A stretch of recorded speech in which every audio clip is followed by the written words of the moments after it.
Hello and welcome to your in-depth weekly horoscope for week commencing the 5th of September. This is for the Sun or the Ascendant. I'm going to give you the major themes to look out for. Please stay with me. I will then go through each of the 12 zodiac signs from Aries through to Pisces in forensic detail. This week on Monday, Venus, the planet of relating, arrives in the sign of Virgo, where the Sun is located. Now, of course, Virgo is very much about discrimination and organisation, and Venus technically is not at its best in this sign, known as being in fall. Perhaps the reason for this is maybe the precision of the sign of Virgo can make Venus a little bit more inclined to look out for perfection. And of course, perfection rarely exists in the relationship realm. But what we can do over the time that Venus is in Virgo is try to find practical ways to collaborate and cooperate around relationships of all kinds in a better way.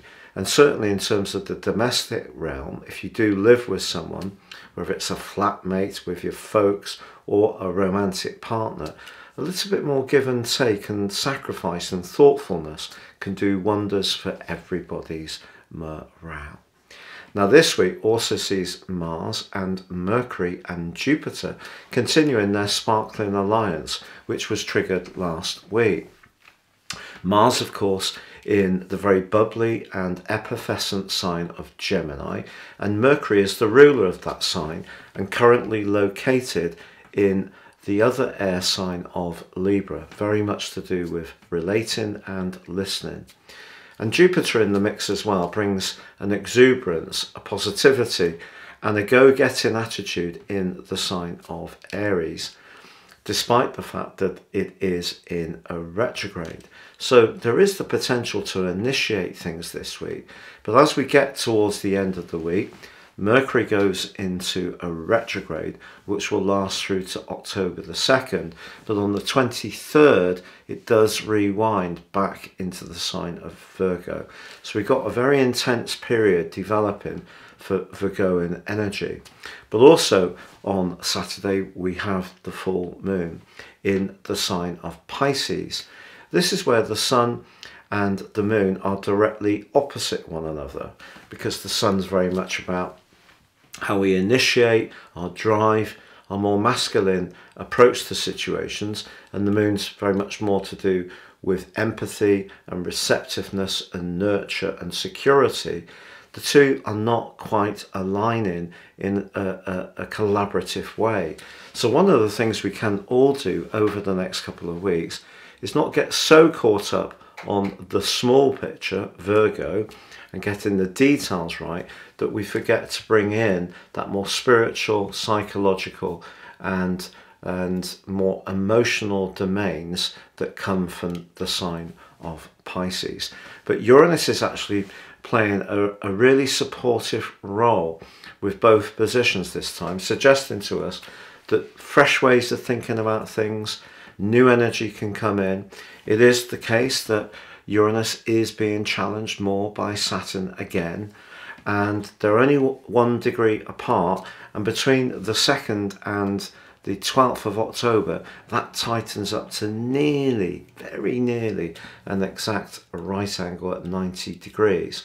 So also important to understand the restriction in Saturn in the sign of Aquarius is the collective. So we're all feeling a sense of limitation, and a lot of it of course is to do with those raw resources which are costing so much more money to buy. And Uranus in the 2nd house, Taurus, very much bringing shocking developments, more challenging environmental situation for us all to deal with, a collective restriction around finance. So that's something we're all dealing with the headwind of those energies. But that collective in Virgo is just saying that we can achieve a lot if we focus on the details, but we shouldn't focus so much on the details that we forget the big picture or our more emotional needs. Now please stay with me for each of the 12 zodiac sign forecasts, but if you would like to elevate your knowledge of astrology beyond the zodiac signs, if you give me 3 pieces of personal birth data of time, date and place of birth, I can give you a forecast that can guide you all through year 2023, but I'll give you the rest of this year free.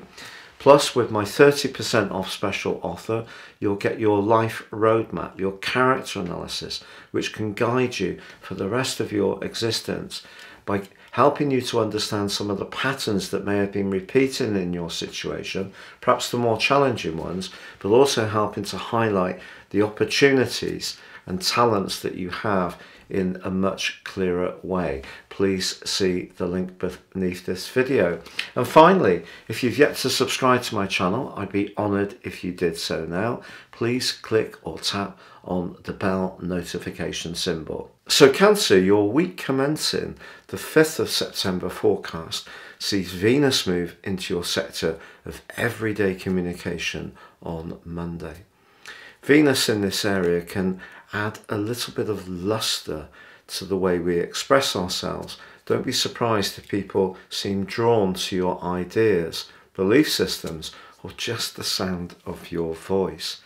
But communication is going to be a major issue for the next 3 weeks, because at the end of this week on Saturday, Mercury, the planet of communication, goes into retrograde.